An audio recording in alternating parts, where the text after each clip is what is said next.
let's talk about happiness. And something that I would like to propose is that happiness is a choice. And I wonder if that's triggering to someone. I really do.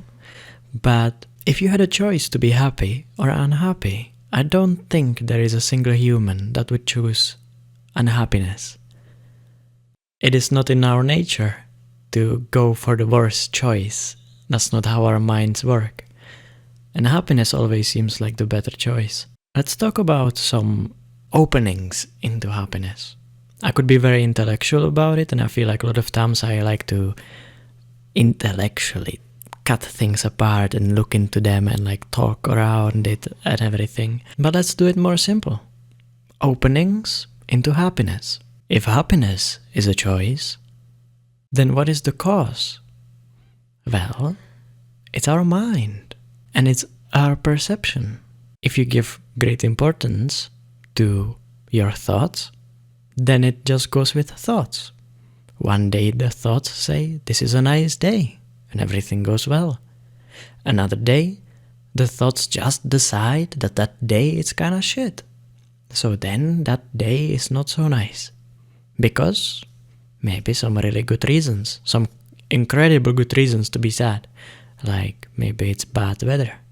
Maybe you have a headache. Maybe you stumbled your toe in the morning. Or maybe you got out of a relationship. Maybe you get fired from your job. And those are greatly good reasons to be unhappy. For the mind, but not actually. None of the things are actually good enough reasons for unhappiness. But in the conditioning of the mind, they are. And they are believed. We believe them. So it comes down to what you give importance in your own mind.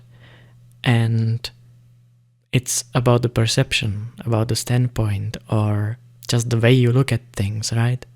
So then I remember one thing that really changed this for me, and that was when I started looking into spirituality and I attended inner engineering from Sadhguru, and he said, the sun came up today.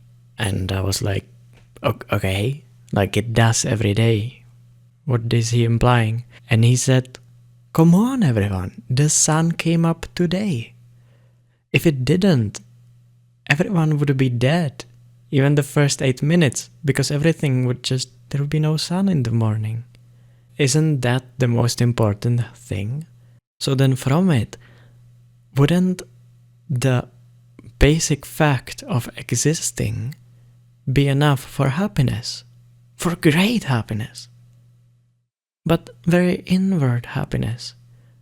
You don't have to be jumping and doing flips in the street. You can if you want, but that's enough. That's enough to be really happy.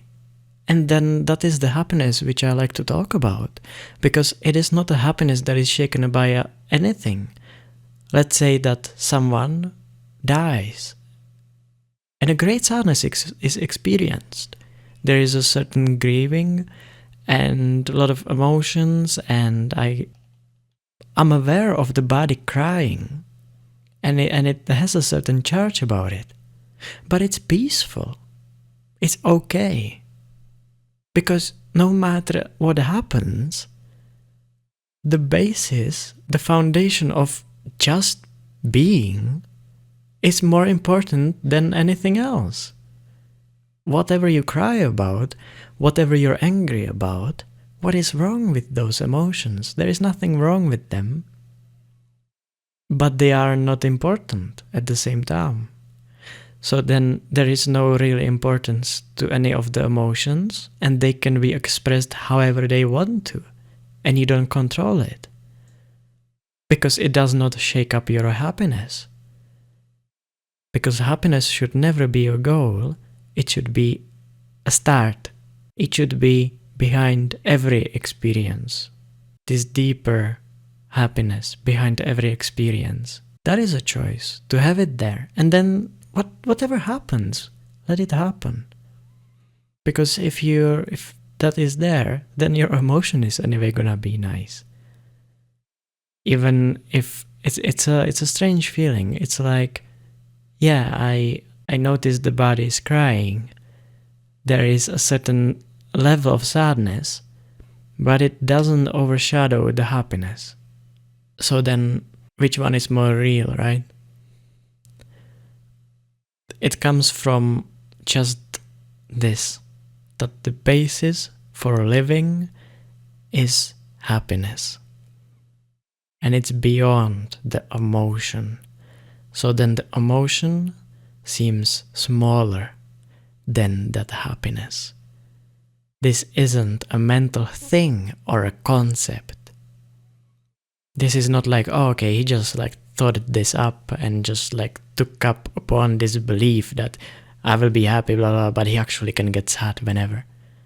There is a huge difference in being sad and being happy and sad. So there are openings into this happiness in just noticing that whatever your mind is giving importance, and then sadness or loneliness or depression or whatever comes out of it, it's not that big.